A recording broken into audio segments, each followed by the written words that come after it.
Olá pessoal, tudo bem com vocês? Sejam novamente bem-vindos aqui no canal Mari Knaben, Mari e seus mundos.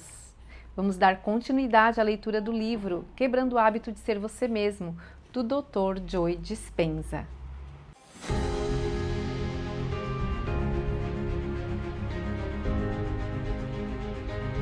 Muito bem, hoje vamos dar continuidade e iniciarmos a leitura do capítulo 8, sendo a parte 20 do vídeo, o vídeo 20. Meditação, desmistificando o místico e as ondas do seu futuro. No capítulo anterior, escrevi sobre a necessidade de fechar o espaço entre quem realmente somos e a imagem que apresentamos para o mundo. Quando somos capazes de fazer isso, podemos dar os passos para liberar a energia necessária para sermos o eu ideal, modelado conforme alguns grandes nomes da história mundial, como Gandhi e Joana d'Arc.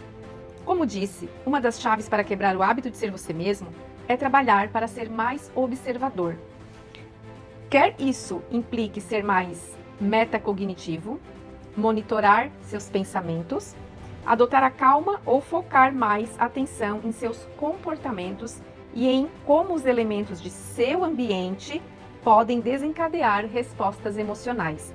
Assim, a grande pergunta aqui é: como você faz tudo isso? Em outras palavras, como você se torna mais observador, rompe seus vínculos emocionais com o corpo, o ambiente e o tempo e fecha a lacuna? A resposta é simples: meditação. Você deve ter notado que, até este ponto do livro, tenho provocado com breves alusões a meditação como método para quebrar o hábito de ser você mesmo e começar a criar uma nova vida com o seu eu ideal. Disse que as informações nas partes 1 e 2 deste livro iriam prepará-lo para entender o que está fazendo quando aplicar as etapas de meditação que praticará na parte 3. Agora é hora de explicar o funcionamento do processo a que me refiro como meditação.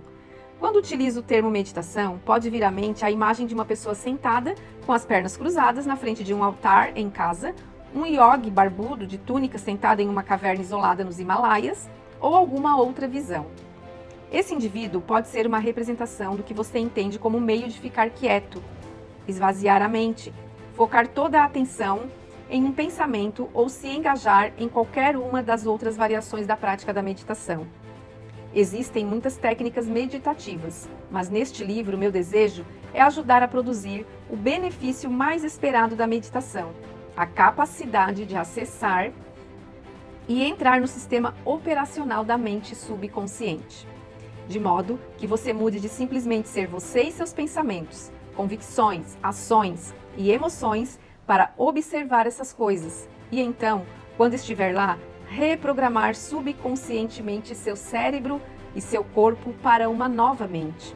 Quando você sai da produção inconsciente de pensamentos, convicções, ações e emoções e assume o controle mediante a aplicação consciente de sua vontade, pode soltar as correntes de ser seu antigo eu para se tornar um novo eu.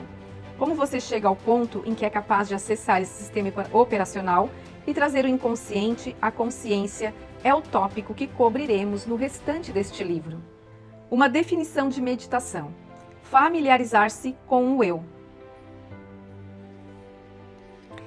Na língua tibetana, meditar significa familiarizar-se com. Assim sendo, utilizo o termo meditação como sinônimo para auto-observação, bem como autodesenvolvimento. Afinal, para nos familiarizarmos com alguma coisa, temos de passar algum tempo observando-a.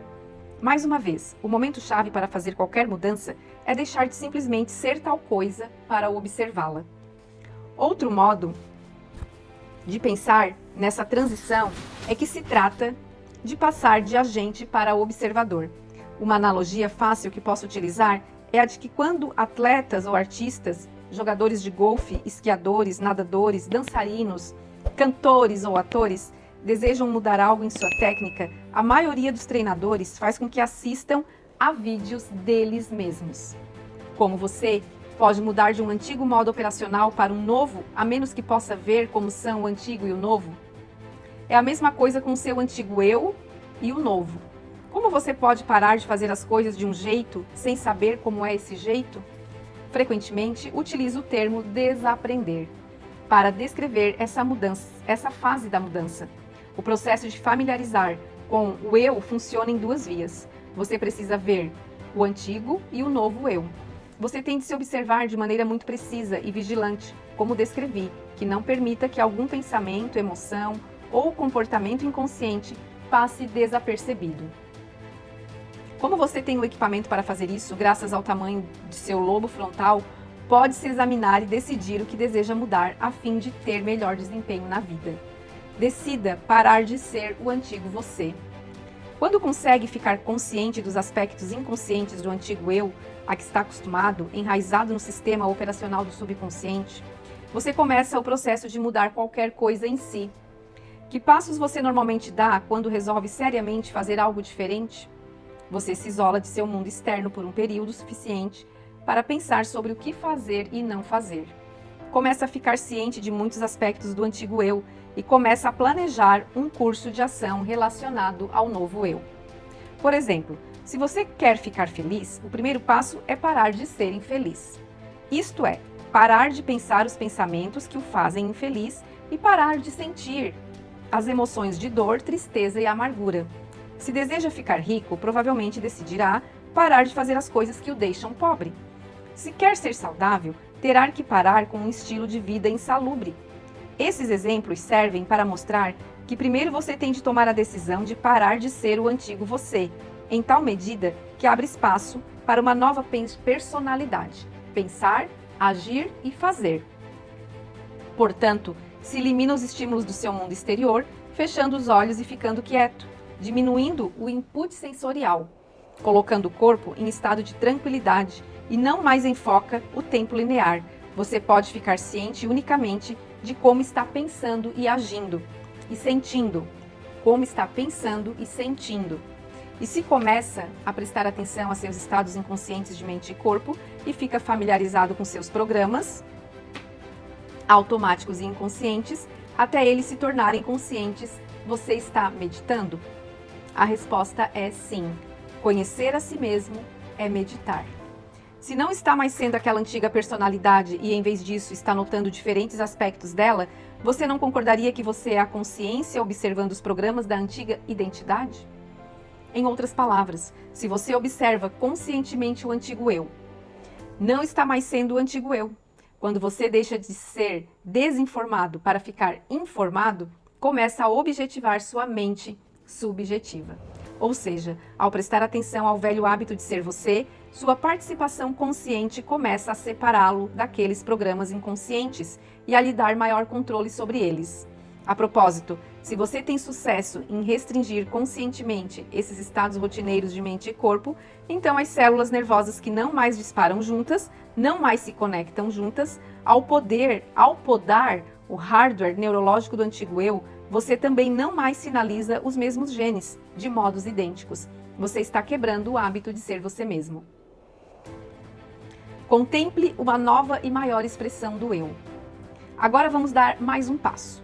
Você há de concordar que quando fica familiarizado com o antigo eu, a ponto de nenhum pensamento, nenhum comportamento e nenhum sentimento fazê-lo cair inconscientemente nos padrões anteriores, seria uma boa ideia começar a se familiarizar com um novo eu. Assim sendo, você pode se perguntar: qual é uma maior expressão de mim que eu gostaria de ser? Se você ativar o lobo frontal e contemplar esses aspectos do eu, começará a fazer seu cérebro funcionar de modo diferente do antigo eu. Quando o lobo frontal, o seu CEO, cogita essa nova questão, examina o panorama do restante do cérebro e combina homogeneamente todos os seus conhecimentos e experiências armazenados em um novo modelo de pensamento. Esse processo de contemplação, isso ajuda a criar uma representação interna para você começar a enfocar. Esse processo de contemplação constrói novas redes neurológicas. Quando você pondera sobre a questão fundamental anterior, seus neurônios começam a disparar e se conectar em novas sequências, padrões e combinações, porque você está pensando de forma diferente. E sempre que faz seu cérebro funcionar de forma diferente, você muda sua mente. Ao planejar suas ações, especular sobre novas possibilidades, invocar modos inovadores de ser e sonhar com novos estados de corpo e mente, haverá um momento em que o lobo frontal ligará e baixará o volume dos três grandes. Quando isso ocorre, os pensamentos que você está pensando se tornam uma experiência interna. Você instala novos programas de software e hardware em seu sistema nervoso e parece que a experiência de ser seu novo eu foi realizada pelo seu cérebro. E se você repetir esse processo todos os dias, seu ideal se tornará um estado mental familiar. Há mais um ponto aqui. Se você se ocupa tão bem do pensamento que está enfocando, que este literalmente se torna uma experiência, o produto final é uma emoção. Uma vez que essa emoção é criada, você começa a se sentir o novo ideal e o novo sentimento começa a se tornar familiar. Lembre-se de que quando seu corpo começa a responder, como se a experiência já fosse uma realidade presente, você sinaliza seus genes de novas maneiras. E seu corpo começa a mudar antes do evento físico em sua vida. Você fica à frente do tempo e, mais importante, migra para um novo estado de ser, mente e corpo trabalhando juntos. E se você repete este processo constantemente, esse estado de ser também se torna familiar. Se você consegue manter o estado modificado de corpo e mente, independentemente do ambiente externo, das necessidades emocionais do corpo e maior que o tempo, deve surgir algo diferente no seu mundo. Essa é a lei quântica. Vamos resumir. De acordo com o nosso modelo de meditação, tudo o que você tem de fazer é se lembrar de que não quer mais ser, até isso ficar tão familiar que você conheça seu antigo eu, os pensamentos, comportamentos e emoções conectados ao antigo eu que você quer mudar, em tal medida que não dispare e desconecte a antiga mente e não mais sinalize os mesmos genes das mesmas maneiras. A seguir, você contempla repetidamente quem você quer ser. Como resultado, dispara e conecta novos níveis mentais, para os quais condicionará o corpo emocional e geneticamente, até que se tornem familiares e uma segunda natureza. Isso é mudança. Uma segunda definição de meditação: cultivar o eu. Além do significado em tibetano, meditar, em sânscrito, significa cultivar o eu. Gosto especialmente dessa definição por causa das possibilidades metafóricas que oferece, por exemplo, jardinagem ou agricultura. Quando você cultiva o solo, pega uma camada de terra compactada que ficou inculta por um tempo e a revolve com uma pá ou outro implemento. Expõe terra e nutrientes novos, facilitando a germinação das sementes e o enraizamento dos brotinhos. O cultivo ainda pode exigir que você remova plantas da temporada anterior, cuide das ervas daninhas que passaram desapercebidas e retire quaisquer pedras que surjam na superfície pelo peneiramento natural. Nessa metáfora, as plantas da última temporada podem representar suas criações passadas derivadas de pensamentos, ações ou emoções que definem um antigo eu familiar. As ervas daninhas podem significar atitudes, crenças ou percepções de longa data sobre você mesmo que subconscientemente minam seus esforços e que você não tinha notado porque estava muito distraído com outras coisas. E as pedras podem simbolizar suas várias camadas de bloqueios ou limitações pessoais, que naturalmente vêm à superfície com o tempo e bloqueiam seu crescimento. Tudo isso precisa ser tratado para que você possa plantar um novo jardim em sua mente. Do contrário, se você plantasse um novo jardim ou lavoura sem preparação adequada, obteria poucos frutos. Minha esperança é que a essa altura você entenda que é impossível criar qualquer novo futuro quando você está enraizado em seu passado. Você deve limpar os antigos vestígios do jardim da mente, antes de poder cultivar um novo eu, plantando as sementes de novos pensamentos, comportamentos e emoções que criam uma nova vida. Outro elemento chave é assegurar que isso não ocorra ao acaso. Não estamos falando de plantas em ambiente selvagem, que espalham sementes de qualquer jeito pelo solo, com porcentagem diminuta de eventualmente frutificar.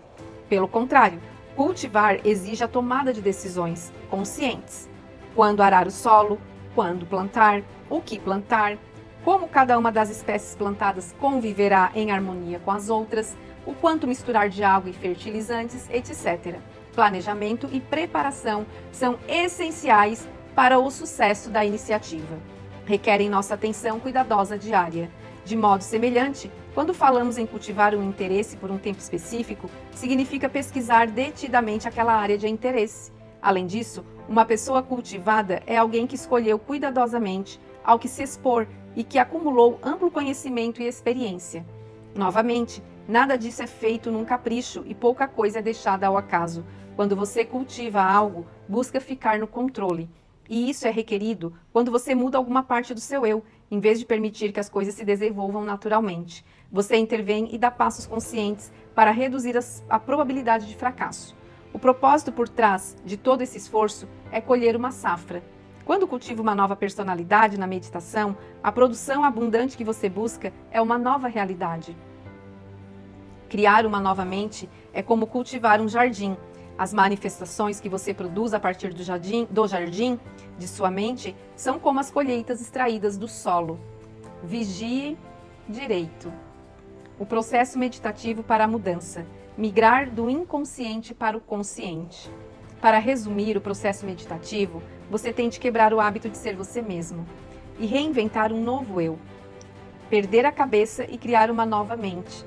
Podar as conexões sinápticas e nutrir novas, desmemorizar emoções passadas e recondicionar o corpo para uma nova mente e novas emoções, liberar o passado e criar um novo futuro. Vamos falar um pouquinho sobre o modelo biológico da mudança. Então, nós temos um passado familiar, que é quem nós somos, né, a personalidade que nós já temos construída, e o novo versus o novo futuro, o novo eu, aonde eu consegui atingir, então, o passo de quebrar o hábito de ser eu mesma. Então, o passado familiar, eu preciso desaprender, né, para no novo futuro reaprender. Quebrar o hábito de ser você mesmo, reinventar um novo eu. Podar conexões sinápticas versus fazer brotar novas conexões. Não disparar e desconectar versus disparar e conectar. Desmemorizar uma emoção ao corpo versus recondicionar o corpo para a emoção. Perder a cabeça versus criar uma nova mente. Familiarizar-se com o antigo eu versus familiarizar-se com um novo eu. Desprogramar versus reprogramar. Viver no passado versus criar um novo futuro. Antiga energia versus nova energia. O modelo biológico da mudança envolve transformar o passado familiar em um novo futuro. Vamos examinar mais detalhadamente alguns elementos desse processo. Obviamente, para não deixar que algum pensamento ou sentimento que você não quer experimentar passe sem verificação, é preciso desenvolver habilidades poderosas de observação e foco. Nós humanos temos uma capacidade limitada de enfocar e absorver inputs, mas podemos ser muito melhores nisso do que normalmente somos em nosso estado mais consciente, em nosso estado mais inconsciente. Para quebrar o hábito de ser você mesmo, é preciso ser sábio na seleção de um traço, inclinação ou característica e enfocar a atenção nesse único aspecto do antigo eu que você quer mudar. Por exemplo, você poderia começar perguntando a si mesmo: quando sinto raiva, quais são meus padrões de pensamentos? O que digo para os outros e para mim? Como eu ajo? Que outras emoções brotam da minha raiva? Qual a sensação da raiva em meu corpo? Como posso ficar consciente do que desencadeia minha raiva e como posso mudar minha reação? O processo de mudança exige primeiro desaprender e depois aprender. Este último é uma função dos disparos e conexões no cérebro. O primeiro significa que os circuitos estão podados. Quando você para de pensar do mesmo modo, quando inibe seus hábitos e interrompe os vícios emocionais, o antigo eu começa a ser neurologicamente podado. E se todas as conexões entre células nervosas constituem uma memória, quando esses circuitos são desmantelados, as memórias do antigo eu se vão com eles. Quando você pensa em sua vida anterior e em quem costumava ser, é como se fosse outra vida. Onde essas memórias estão armazenadas agora? Elas são doadas à alma como sabedoria. Quando os pensamentos e sentimentos que costumavam sinalizar o corpo são interrompidos por nossos esforços conscientes, a energia liberada dessas emoções limitadas é lançada no campo. Aí, você tem a energia para projetar e criar um novo destino. Quando utilizamos a meditação como um meio de mudança, quando ficamos conscientes e atentos, familiarizados com e dispostos a fazer o que é necessário para erradicar um traço indesejado e cultivar um desejado, estamos fazendo o que os místicos fazem há séculos. Embora eu adote uma abordagem claramente biológica para a mudança, os místicos fazem a mesma coisa. Apenas utilizam uma terminologia diferente para descrever o processo. O resultado final é o mesmo: romper o vício no corpo, no ambiente e no tempo. Só conseguimos mudar quando fazemos essa separação. Só quando pensamos maior que os três grandes, conseguimos viver de forma verdadeiramente independente deles e restabelecer o domínio sobre como pensamos e sentimos no dia a dia. Durante muito tempo, rodamos programas inconscientes que nos controlavam. A meditação nos permite retomar o controle. Consciência é primordial. Reconhecer quando e como essas respostas programadas assumem o controle é essencial. Quando você migra do inconsciente para o consciente, começa a fechar a lacuna entre como você parece e quem você é. As ondas do seu futuro. Como o conhecimento é, conforme vimos, o precursor da experiência, ter um entendimento básico do que acontece no cérebro durante a meditação será útil quando você começar a aprender e experimentar o processo meditativo que virá na parte 3 deste livro. Você provavelmente sabe que o seu cérebro é de natureza eletroquímica. Quando as células nervosas disparam, trocam elementos carregados que então produzem campos eletromagnéticos.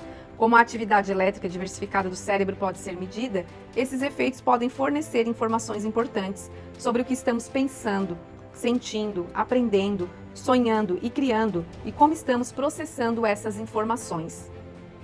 A tecnologia mais comum utilizada pelos cientistas para registrar a atividade elétrica cambiante do cérebro é o eletroencefalograma, EEG. As pesquisas descobriram uma ampla faixa de frequência de ondas cerebrais em humanos, desde os níveis muito baixos de atividade verificados no sono profundo, ondas delta, o estado crepuscular entre o sono profundo e o despertar, ondas teta, o estado criativo e imaginativo, alfa, as frequências mais altas durante o pensamento consciente, ondas beta, até as mais altas frequências registradas, ondas gama, vistas em estados elevados de consciência. Para ajudá-lo a entender melhor sua jornada na meditação, vou dar uma visão geral de como cada um desses estados se relaciona a você. Quando souber o que são esses domínios, você ficará mais apto a saber quando está no estado de onda cerebral em que o ego tenta em vão mudar o ego. Deus sabe, eu estive lá. E quando está no estado de onda cerebral, que é o solo fértil da verdadeira mudança. À medida que as crianças crescem, as frequências predominantes em seus cérebros progridem de delta para teta, alfa e depois beta. Nosso trabalho na meditação é ficar como uma criança, migrando de beta para alfa, teta e, para os peritos ou místicos, delta. Portanto, entender a progressão da mudança das ondas cerebrais durante o desenvolvimento humano pode ajudar a desmistificar o processo de meditação. Desenvolvimento das ondas cerebrais em crianças, da mente subconsciente à consciente. Delta. Entre o nascimento e os 2 anos de idade, o cérebro humano funciona essencialmente nos níveis de ondas cerebrais mais baixos, de 0,5 a 4 ciclos por segundo. Essa faixa da atividade eletromagnética é conhecida por ondas delta. Os adultos em sono profundo estão em delta. Isso explica por que um recém-nascido não consegue permanecer acordado por mais de alguns minutos de cada vez e por que, mesmo com os olhos abertos, os bebezinhos podem estar adormecidos. Quando bebês com 1 ano de idade estão acordados, ainda estão essencialmente em delta, pois operam principalmente a partir do subconsciente. As informações do mundo exterior entram em seus cérebros com pouca edição, raciocínio crítico ou julgamento. O cérebro pensante, o neocórtex ou a mente consciente, opera em níveis muito mais baixos nesse ponto. Teta. Dos 2 aos 5 ou 6 anos de idade, uma criança começa a demonstrar padrões de eletroencefalograma ligeiramente mais altos. Essas frequências de ondas teta medem de 4 a 8 ciclos por segundo. As crianças que operam em teta tendem a ficar em um estado similar ao transe e estão essencialmente conectadas ao seu mundo interior. Vivem no abstrato e no reino da imaginação e exibem poucas nuances de raciocínio crítico racional. Assim sendo, crianças nessa faixa etária provavelmente aceitarão o que lhes é contado. O Papai Noel existe. Nesse estágio, frases como as seguintes têm um impacto enorme. Meninos grandes não choram. Meninas devem ser vistas e não ouvidas. Sua irmã é mais inteligente que você. Se você ficar com frio, apanhará um resfriado. As afirmações desse tipo vão diretamente para a mente subconsciente, pois esses estados de ondas cerebrais lentas são o terreno do subconsciente. Sugestão, sugestão. Alfa. Entre os 5 e os 8 anos de idade, as ondas cerebrais se alteram novamente, até uma frequência alfa, 8 a 13 ciclos por segundo. A mente analítica começa a se formar. Nesse ponto de desenvolvimento infantil, as crianças começam a interpretar e tirar conclusões sobre as leis da vida externa. Ao mesmo tempo, o mundo interior da imaginação tende a ser tão real como o mundo exterior da realidade. As crianças dessa faixa etária normalmente têm um pé em ambos os mundos. É por isso que fingem tão bem. Por exemplo, você pode pedir a uma criança para fingir que é um golfinho no mar, um floco de neve ao vento ou um super-herói chegando para um resgate. E horas depois, ela ainda está na pele do personagem. Peça a um adulto fazer o mesmo. E bem, você já sabe a resposta. Beta. Dos 8 aos 12 anos e daí em diante, a atividade cerebral aumenta até frequências ainda mais altas, algo acima de 13 ciclos por segundo em crianças. É a fronteira para as ondas beta. O estado beta sobe em graus variados daí até a idade adulta e representa o raciocínio analítico consciente. Após os 12 anos, a porta entre a mente consciente e a inconsciente geralmente se fecha. O estado beta é, na verdade, dividido em ondas beta de baixa, média e alta frequências. À medida que as crianças avançam para a adolescência, tendem a mudar de beta, de frequência baixa, para as frequências média e alta, como visto na maior parte dos adultos. Muito bem, pessoal, realmente esta parte do vídeo ficou um pouquinho mais extensa, porque eu quis dar continuidade ao contexto. Encerramos por aqui, então, a leitura na parte 20 e retornaremos em breve na parte 21. Curta, comente, compartilhe, inscreva-se no canal. Até mais!